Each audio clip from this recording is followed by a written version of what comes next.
کچھ دنوں سے میں یہی ڈرامہ ہوتے دیکھ رہا تھا۔ جیسے ہی میرا عربی مالک اپنے کام کے لیے آفس جاتا تو اس کی چاروں بیٹیاں یوں خوش ہوتیں جیسے کہ آزاد ہو چکی ہوں۔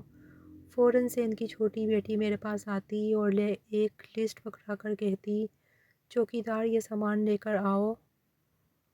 ان لڑکیوں کا روز کا معمول بنتا جا رہا تھا۔ جیسے ہی ان کا باپ آفس کے لیے نکلتا وہ لڑکی مجھے ایسی مارکیٹ کا لکھ کر دیتی جو کہ ان کے گھر سے کافی دور تھی، جہاں سے سامان لانے میں مجھے 3-4 گھنٹے لگ جاتے تھے، اور جب میں واپس آتا تو وہ لڑکی بے حد خوش ہوتی اور آنکھوں سے ایسے اشارہ کرتی جنہیں دیکھ کر مجھے بھی شرم آنے لگتی تھی۔ چند دن تو میں نے یہ سب دیکھتا رہا۔ مجھے لگا کہ شاید وہ عربی شخص اپنی بیٹیوں پر بیجا قسم کی سختی کرتا ہے، ڈانٹتا ڈپٹتا ہے، گھر سے باہر نہیں نکلنے دیتا، جو وہ یوں باپ کے جانے پر اتنا خوش ہوتی ہیں۔ پھر میں نے سوچا کہ اگر ایسا ہے تو وہ مجھے کیوں باہر بھیجتی ہیں؟ میں تو گھر سے باہر ڈیوٹی دیتا ہوں، وہ جو چاہیں گھر میں آزادانہ کر سکتی تھیں، مجھے باہر بھیجنے کا بھلا کیا جواز تھا؟ وہ مجھے باہر کیوں بھیجتی ہیں اور ایسی جگہ پر کیوں بھیجتی ہیں جہاں سے آنے جانے میں مجھے کہیں گھنٹے لگ جائیں؟ شاید وہ مجھے باہر اس لیے بھیجتی ہوں گی کہ میں مالک کو شکایت نہ لگا دوں، لیکن اصل بات تو کچھ اور ہی تھی، اور وہ ایسی شرمناک تھی کہ میں سوچ بھی نہیں سکتا تھا۔ جب سے میری یہاں نوکری لگی تھی چند دن تو میں یہی سب کچھ دیکھتا رہا، لیکن اس کے بعد مجھے ان لڑکیوں پر شک ہونے لگا، اور شک کی وجہ مالک کی چھوٹی بیٹی تھی۔ جب میں سامان لے کر آتا بار بار دروازہ کھٹکانے لگتا، کبھی بیل دینے لگتا۔ 15 منٹ بعد مالک کی چھوٹی بیٹی دروازہ کھولتی اور اس کے چہرے کی رنگت اڑی ہوئی ہوتی تھی۔ جیسے ہی میں اندر داخل ہوتا تو وہ لڑکی بار بار پیچھے پلٹ کر لاؤنج کے دروازے کی طرف دیکھنے لگتی جیسے کہ گھر کے لاؤنج میں کوئی موجود ہو۔ جیسے ہی میں سامان اندر لے کر جاتا تو کہتی کہ چوکیدار سامان یہیں رکھ دو، میں لے جاؤں گی۔ میں نے کہا، بی بی جی اتنا بھاری سامان آپ کیسے اٹھائیں گی؟ میں اندر رکھ دیتا ہوں، لیکن وہ مجھے اندر نہیں جانے دیتی تھی، بار بار یہی کہتی تھی کہ یہیں رکھ دو، میں لے جاؤں گی، اور وہ بھاری شوپر اٹھائے اندر چلی جاتی تھی۔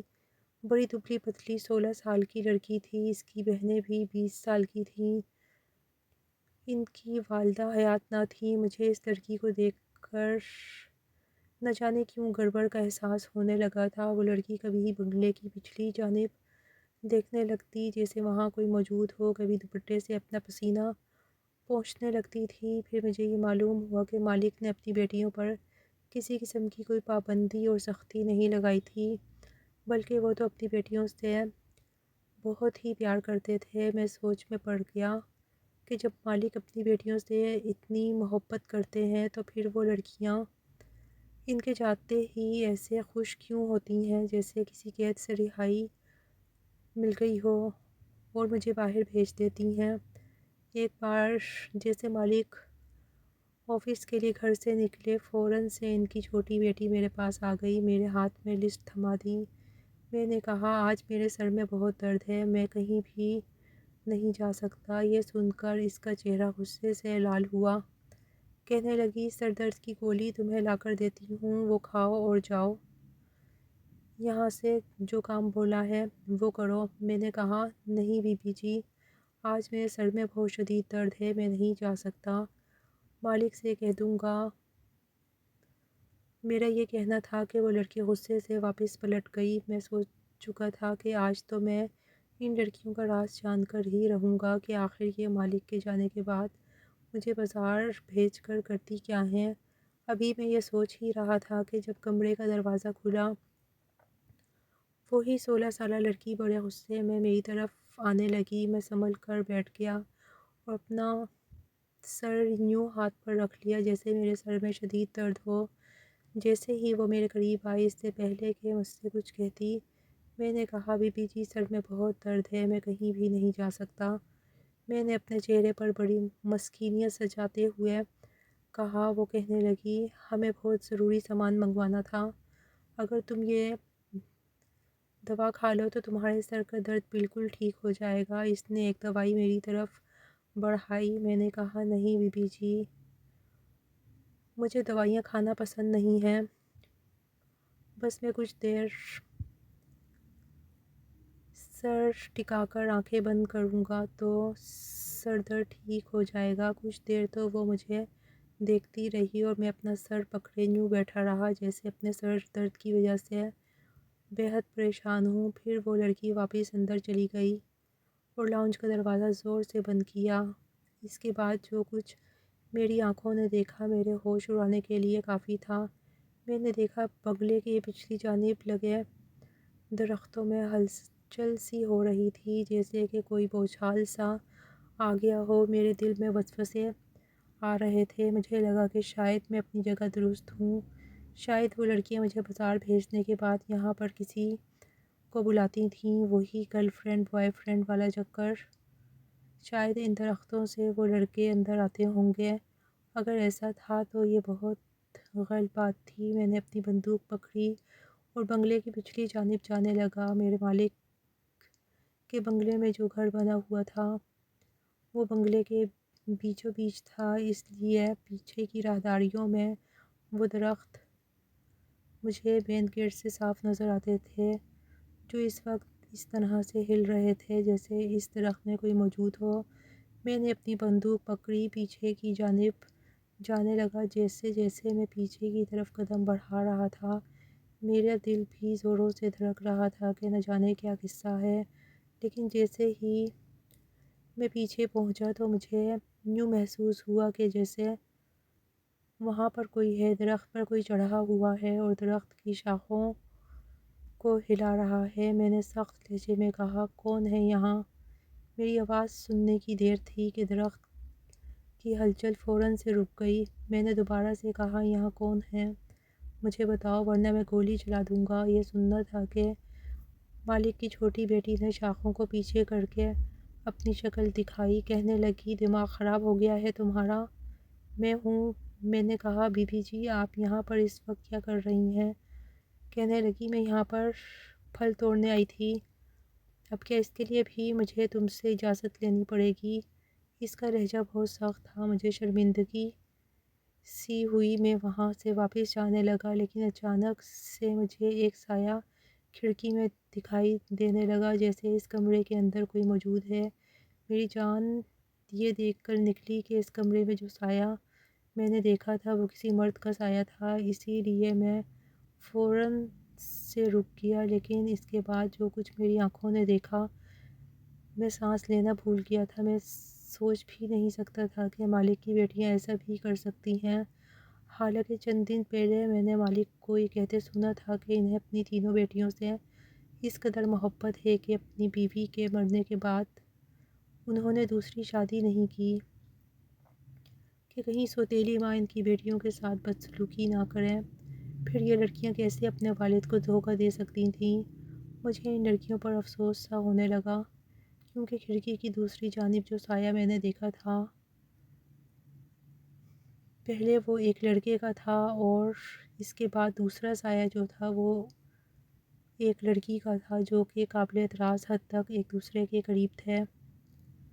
یہ دیکھ کر تو میری رگوں میں سے خون آگ کی طرح دوڑنے لگا، میرے دماغ کی تنابیں کھنچنے لگیں۔ جیسے ہی میں آگے بڑھا کہ کھڑکی کھول کر دیکھ سکوں کہ وہ کون سا نوجوان ہے جو اسے گولیوں سے بھون کے رکھ دوں۔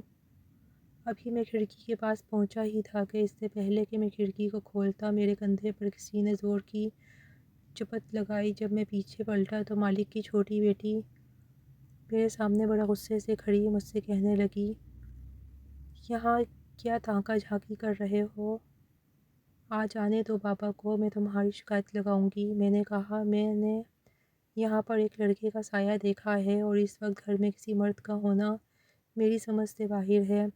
میری بات سن کر لڑکی کی رنگت فک ہو گئی، کہنے لگی، ایسا کچھ نہیں ہے، تم جا کر اپنی ڈیوٹی دو۔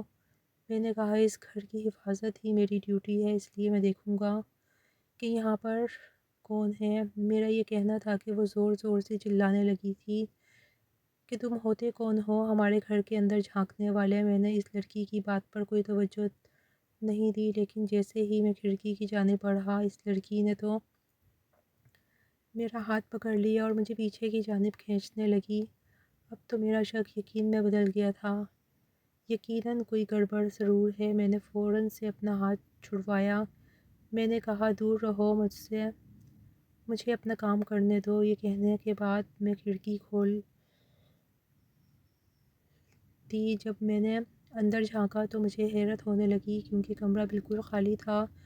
وہ کمرہ مالک کی بڑی بیٹی کا تھا۔ کمرے میں ہر چیز سجاوٹ کی موجود تھی لیکن کوئی انسان وہاں موجود نہ تھا۔ میں نے پورا کمرہ جھانک کر دیکھا لیکن مجھے کوئی نظر نہیں آیا۔ شاید اس لڑکی نے جان کر شور مچایا تھا تاکہ اندر کھڑے دونوں نفوس ان کی آواز سن کر ہوشیار ہو جائیں اور ادھر ادھر چھپ جائیں۔ میں نے گھور کر اس لڑکی کو دیکھا۔ تب تک وہ لڑکی راہداری سے لاؤنج کی طرف جا رہی تھی۔ میں تیز قدم بڑھاتا ہوا اس کے پیچھے جانے لگا۔ میں سوچ چکا تھا کہ آج میں پورے گھر کی تلاشی لوں گا، دیکھوں گا کہ اس گھر میں کون آتا ہے اور یہ لڑکیاں کیوں اپنے باپ کو دھوکہ دے رہی ہیں جب ان کا والد ان سے محبت کرتا ہے، ان کی ہر ضرورت کو پورا کرتا ہے، دن رات کماتا ہے، ان کو ہر آسائش دیتا ہے۔ جیسے ہی وہ لڑکی لاؤنج کے اندرونی دروازے کی طرف گئی تو میں دروازے کو اپنے اندر سے بند کرنے لگی تو میں نے دروازے پر ہاتھ رکھ دیا۔ کہنے لگی کہ کیا تکلیف ہے تمہیں؟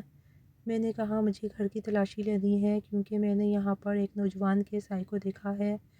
وہ کہنے لگی تم کچھ بھی کہو گے اور میں تمہیں اندر گھسا لوں گی۔ دیکھو اندر میری بہنیں ہیں جو پردہ کرتی ہیں، اس لیے میں تمہیں کسی قیمت پر بھی اندر نہیں آنے دوں گی۔ اس لڑکی کے چہرے پر اس قدر بدحواسی تھی، اس کی آواز میں اتنی کپکپاہٹ تھی، وہ چاہ کر بھی خود کو خود اعتماد ثابت نہیں کر پا رہی تھی۔ یہ بات سچ تھی کہ میں نے آج تک کبھی مالک کی دونوں بڑی بیٹیوں کو نہیں دیکھا تھا۔ میں نے کہا میں بھی بہنوں کا بھائی ہوں، عورت کی عزت اچھے طریقے سے کرنا جانتا ہوں۔ اگر مجھے مالک نے چوکیدار کی نوکری پر رکھا ہے، مجھ پر بھروسہ کیا ہے تو میں نمک حرامی کبھی نہیں کروں گا۔ میں کبھی بھی آنکھ اٹھا کر تمہاری بہنوں کی جانب نہیں دیکھوں گا، لیکن میں گھر کی تلاشی ضرور لوں گا کیونکہ یہ میری ڈیوٹی میں شامل ہے۔ تم مجھے میری ڈیوٹی سے نہیں روک سکتی۔ یہ سن کر تو لڑکی کی ہوائیں اڑنے لگیں۔ وہ بار بار یہی کہنے لگی کہ وہ مجھے اندر نہیں آنے دے گی، لیکن میں نے دروازہ دھکے سے کھولا اور اندر داخل ہو گیا۔ وہ لڑکی تو یوں تھی کہ جیسے ابھی رو دے گی۔ میں جیسے ہی لاؤنج میں آیا تو سامنے ٹیبل پر 4 گلاس پڑے تھے جس میں براؤن کلر کا مشروب آدھا آدھا رکھا ہوا تھا۔ یوں لگتا تھا جیسے کسی نے وہ شربت تھوڑا سا پیا ہو، باقی چھوڑ دیا ہو۔ اس کے علاوہ کھانے پینے کے کچھ لوازمات بھی موجود تھے جیسے کہ کباب، نگٹس وغیرہ۔ یہ دیکھ کر تو مجھے مزید کوئی شک ہی نہیں رہا کہ جب وہ بہنیں 3 تھیں تو 4 گلاس ٹیبل پر کیوں رکھے تھے، ان کے اندر مشروب کون سا تھا۔ فی الحال میں نے اس بات کو نظر انداز کیا اور اندر داخل ہو گیا۔ سب سے پہلے میں نے اس کمرے کا دروازہ کھولا جس کی بیرونی کھڑکی سے میں نے مردانہ سائے کو دیکھا تھا، لیکن وہ کمرہ بالکل ہی خالی تھا، وہاں کوئی بھی موجود نہ تھا۔ میں نے کمرے کی تلاشی لی، وہ لڑکی میرے پیچھے ہی تھی۔ میں جس کمرے میں جاتا وہ میرے پیچھے پیچھے آنے لگتی اور کہنے لگتی کہ بس دیکھ لیا تم نے، اب نکلو باہر۔ پھر میں ایک کمرے کی جانب بڑھا۔ جیسے ہی میں نے اس کا دروازہ کھولنا چاہا وہ اندر سے لاک تھا۔ میں نے بری طرح سے دروازہ دھڑدھڑانا شروع کر دیا۔ اندر سے آواز آئی کون ہے؟ نیلو کیا پاگل ہو گئی ہو جو اتنی زور سے دروازہ کھٹکھٹا رہی ہو؟ میں نے کہا میں ہوں چوکیدار، دروازہ کھولیں بی بی جی۔ میری آواز سن کر وہ جو کوئی بھی تھیں کہنے لگیں چوکیدار اور گھر کے اندر؟ تمہیں گھر کے اندر آنے کی اجازت کس نے دی؟ ہم پردہ کرتی ہیں، ہم کسی بھی مرد کے سامنے نہیں آتی، تمہارا کیا کام ہے گھر کے اندر آنے کا؟ باہر جا کر اپنی ڈیوٹی نبھاؤ۔ میں نے کہا میرا کام اس گھر کی حفاظت کرنا ہے، مالک مجھے گھر کی حفاظت کے پیسے دیتے ہیں، گھر کے باہر بیٹھ کر مکھیاں مارنے کے لیے نہیں۔ میں نے آپ کے گھر میں کسی مرد کا سایہ دیکھا ہے اور میں پورے گھر کی جب تک تلاشی نہیں لوں گا میں یہاں سے نہیں جاؤں گا۔ براہ کرم دروازہ کھولتے، میں آپ لوگوں کی جانب بالکل نہیں دیکھوں گا، مجھے صرف کمرے کی تلاشی لینی ہے۔ میری یہ بات سن کر اس نے دروازہ کھول دیا۔ میں نے فوراً سے نظریں جھکا لیں۔ سامنے کمرے میں 2 جائے نماز بچھی ہوئی تھیں، ان میں سے ایک خالی تھی اور دوسرے پر ایک لڑکی بیٹھ کر دعا مانگ رہی تھی۔ بس ایک پل میری نظر اٹھ کر اس لڑکی پر گئی، لیکن منظر بدل گیا۔ اس لڑکی نے دوسری لڑکی سے کہا کہ اس محترم کو ہم پر شک ہو گیا ہے، ان کا کہنا ہے کہ ہمارے گھر میں ایک غیر مرد موجود ہے جسے یہ دیکھنا چاہتے ہیں۔ شاید گھر کے اندر داخل ہونے کا ان کو اس سے اچھا بہانہ کوئی نہیں ملا تھا۔ یہ سن کر میں ترملا کے رہ گیا، لیکن بہرحال میں چاہتا تھا کہ میں اس شخص کو ڈھونڈ لوں تاکہ میں اسے بتا سکوں کہ میں خواہ اندر نہیں آیا۔ بہرحال وہ دونوں لڑکیاں کمرے سے باہر نکل گئی۔ میں نے پورے کمرے کی تلاشی لی، لیکن میری حیرت کی انتہا نہیں رہی۔ پورا کمرہ خالی تھا، بلکہ پورا گھر ہی خالی تھا۔ ان تینوں لڑکیوں کے علاوہ وہاں کوئی بھی موجود نہ تھا۔ شاید ان لڑکیوں نے اس لڑکے کو بھگا دیا تھا جسے وہ مالک کی اور میری غیر موجودگی میں بلاتی تھی۔ جب میں نے پورے گھر کا کونا کونا چھان مارا اور مجھے کوئی نہ ملا تو وہ لڑکی کہنے لگی، ہو گئی تمہاری تسلی، اب باہر جاؤ اور بابا کو آنے دو۔ آج میں انہیں کہوں گی کہ میں نے آپ سے پہلے ہی کہا تھا کہ کسی بڈھے چوکیدار کو رکھیں۔ یہ نوجوان چوکیدار گھروں کی حفاظت کم کرتے ہیں اور گھر کی خواتین پر نظر زیادہ رکھتے ہیں۔ میں جانتی ہوں کہ تم کس مقصد کے تحت یہاں آئے تھے۔ وہ کیسے میرے کردار پر انگلی اٹھا سکتی تھی۔ اس وقت تو میں گھر سے باہر نکل گیا اور اپنی کرسی پر جا کر بیٹھ گیا، لیکن اب میں سوچ چکا تھا کہ میں بھی ان کی طرح ایک ایسی چال چلوں گا اور پتہ لگا کر رہوں گا کہ اس نوجوان کو ضرور پکڑ لوں جسے وہ مجھ سے چھپانا چاہتی ہیں اور اپنے والد کے بھروسے کا یوں غلط فائدہ اٹھا رہی ہیں۔ مجھے لگا تھا کہ رات کو وہ میری شکایت ضرور لگائیں گی اور صاحب اس معاملے کے بارے میں پوچھیں گے، لیکن میری تو حیرت کی انتہا نہیں رہی۔ ان لڑکیوں نے مالک سے کوئی بات نہیں کہی، ورنہ مالک مجھ سے ضرور پوچھتے یا اس کے متعلق کوئی بھی بات کرتے۔ اگلے دن جیسے ہی مالک آفس کے لیے جانے لگے میں نے انہیں روک لیا۔ میں نے کہا، مالک آپ کے جاتے ہی آپ کی بیٹیاں مجھے سامان کی ایک بڑی سی لسٹ دیتی ہیں اور مجھے مارکیٹ بھیج دیتی ہیں، اور جس مارکیٹ میں وہ مجھے بھیجتی ہیں وہاں سے سامان لانے میں مجھے کافی گھنٹے لگ جاتے ہیں۔ اس طرح سے تو میں گھر کی حفاظت نہیں کر سکتا۔ خدا نخواستہ اگر میرے پیچھے سے چور گھر میں گھس آیا تو آپ تو مجھ سے ہی پوچھیں گے۔ میری بات سن کر مالک کے چہرے پر تفکر کی لکیریں کھنچ گئیں اور کہنے لگے، اچھا کیا میری بیٹیاں روز تمہیں مارکیٹ بھیجتی ہیں؟ میں نے کہا، جی ہاں۔ وہ کہنے لگے، اگر انہیں سامان کی ضرورت ہے تو وہ ڈرائیور سے کیوں نہیں کہتی؟ میں آفس جانے سے پہلے روز ان سے پوچھتا ہوں کہ انہیں کچھ منگوانا ہے تو ڈرائیور موجود ہے، وہ سامان لا کر دے دے گا۔ یہ تمہاری ڈیوٹی نہیں ہے کہ تم بازار کا چکر لگاؤ؟ دیکھو، میں نے تمہیں اپنے گھر کی حفاظت کے لیے رکھا ہے، اس لیے کہ تم ایک قابل بھروسہ انسان ہو۔ تمہارے والد نے بھی یہاں پر چوکیداری کی تھی اور کبھی شکایت کا موقع نہیں دیا تھا، اور ان کے انتقال کے بعد میں نے تمہیں ان کی جگہ رکھا ہے۔ تم یہاں سے ایک منٹ کے لیے بھی ادھر ادھر نہیں جاؤ گے جب تک کہ میں گھر پر واپس نہ آ جاؤں۔ یہ سن کر تو میرے دل کو تسلی سی ہو گئی۔ اسی لیے مالک کے جاتے ہی جب ان کی چھوٹی بیٹی نے آ کر مجھ سے کہا کہ جاؤ سامان لے کر آؤ، تو میں نے کہا، جی بی بی جی، میں ابھی لے کر آتا ہوں۔ میں نے جان بوجھ کر اس لڑکی سے یہ کہا تھا۔ میرا جواب سن کر وہ بڑی مطمئن ہو کر گھر کے اندر چلی گئی۔ میں نے گھر سے باہر جانے کی بجائے اس لسٹ کی پرچی کو اپنی جیب میں ڈالا اور بنگلے کی پچھلی طرف گھر کا ایک دروازہ بنگلے کی پچھلی جانب کھلتا تھا اور جو کوئی بھی تھا اسی دروازے سے اندر داخل ہوتا تھا۔ میں جب بنگلے کی پچھلی جانب آیا تو اسی کھڑکی کے پاس آ کر کھڑا ہو گیا جہاں میں نے اس دن اس لڑکے کے سائے کو دیکھا تھا۔ میں نے اس کھڑکی کو کھولنا چاہا تو وہ لاک نہیں تھی۔ وہ کھڑکی کھل گئی۔ میں نے پورے کمرے کا جائزہ لیا۔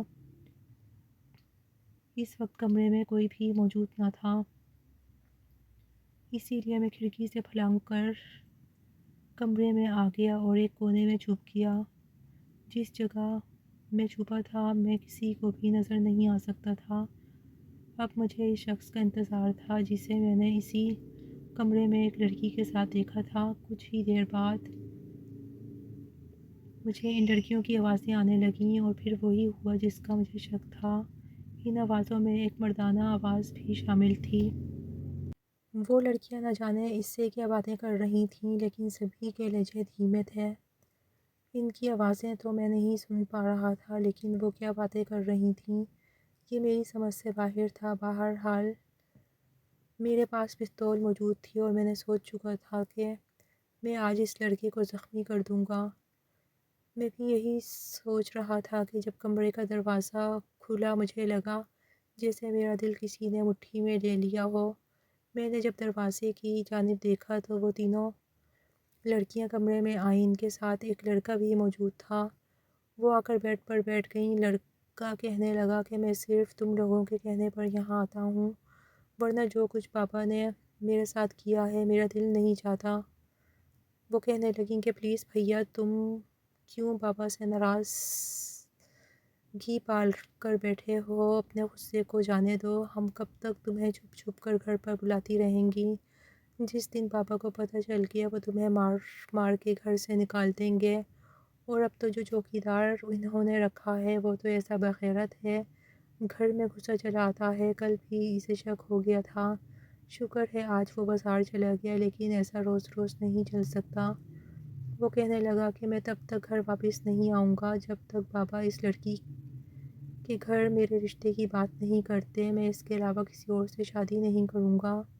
تم لوگ سمجھاؤ بابا کو، ورنہ میں اپنا ہی وہ نقصان کریں گے۔ میرے پاس آفس کی بھی پوری رپورٹ ہے۔ ان کا مینیجر انہیں دونوں ہاتھوں سے لوٹ رہا ہے اور دیکھنا ایک دن آفس بھی تباہ ہو جائے گا اور یہ گھر بھی ایک دن بک جائے گا۔ یہ سننا تھا کہ وہ لڑکیاں گھبرانے لگیں۔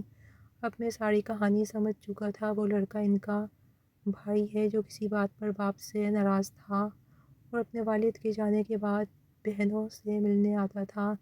مجھے اپنی سوچ پر بہت افسوس ہوا، لیکن بہرحال میری جگہ کوئی بھی ہوتا تو ایسا ہی سوچتا۔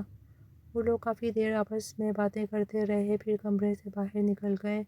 شاید اس دن جب میں نے سایہ دیکھا تھا وہ ایک بہن کا اپنے بھائی کے ساتھ لگنے کا سایہ تھا، جیسا کہ اکثر بہنیں اپنے بھائی کے ساتھ لگ کر رو دیتی ہیں اور وہ انہیں تسلی دیتے ہیں۔ بہرحال میں جیسے ہی گھر کے اندر داخل ہوا تھا ویسے ہی گھر سے باہر چلا گیا۔ پھر میں نے مین گیٹ سے باہر نکل گیا، کچھ دیر ادھر ادھر سڑکوں پہ گھومتا پھرتا رہا، پھر چند گھنٹے بعد واپس آیا تاکہ انہیں یہ لگے کہ میں بازار گیا تھا۔ کچھ سامان بھی آتے ہوئے لے آیا تھا۔